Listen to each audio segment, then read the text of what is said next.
প্ৰথম কথা, আগতে এইবিলাক হৈছিল জানো? আগতে বাগৰুম্বা এনেকে আমি 10,000 মানুহে নচা দেখিছিলো জানো? আমি পলাশবাৰীত এনেকুৱা দেখিছিলো জানো? আমি একেলগে 10,000 বিহু নৃত্য কৰা দেখিছিলো জানো? দেখিছিলো জানো আমি 10,000 চাহ বাগিচাৰ যুৱক যুৱতীয়ে ঝুমুৰ দমকচ নচা, ঝুমুৰ নচা? নাই দেখা। ডক্টৰ হিমন্ত বিশ্ব শৰ্মাদেৱে মোদী ডাঙৰীয়াৰ নেতৃত্বত অনুপ্ৰেৰণাৰে কেইবাটাও কাম কৰিছে, যিদৰে আন্তঃগাঁথনি উন্নয়ন হ'ব। আন্তঃগাঁথনি উন্নয়ন মানে কি?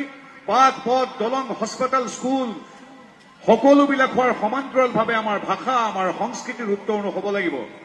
আমি যিদৰে ৰাস্তা পথ নিৰ্মাণ কৰিম, আমি এইদৰে সকলোকে একত্ৰিত কৰি আমি আমাৰ গুৰু দুজনা বা আমাৰ যিসকল আমাৰ লোকসংগীতৰ অমৰ স্ৰষ্টা আছে আদিম যুগৰ পৰা, তেওঁলোকক আমি শ্ৰদ্ধা জনাম, তেওঁলোকৰ সৃষ্টিৰ যে আমি আলোচনা কৰিম, চৰ্চা কৰিম, প্ৰসাৰ আৰু প্ৰচাৰ কৰিম।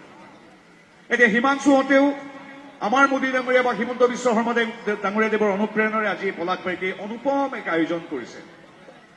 আগতে আমি শুনিছিলো জানো যে নামঘৰ গুৰু দুজনাৰ আমাৰ যি পবিত্ৰ ভূমি, পবিত্ৰ স্থান, নামঘৰৰ বাবে যে চৰকাৰে কিবা এটা কৰিব লাগে আমি আগতে শুনা নাছিলো। আপোনালোকে বহুতে খবৰ কৰক, আপোনালোকৰ নিজৰ নিজৰ নামঘৰটোৰ বেছিভাগতে অসম দৰ্শনৰ দ্বাৰা আজি কি কৰা হৈছে, নামঘৰটোলৈ এটা অৰিহণা আগবঢ়াই থকা হৈছিল। অৰ্থাৎ এইখন চৰকাৰে যিদৰে আলিপদূলি স্কুলৰ কথা চিন্তা কৰিছে, ঠিক সেইদৰে নামঘৰৰ মণিকূটটোৰ টিং কেছ চলাৰ কথাও চিন্তা কৰিছে।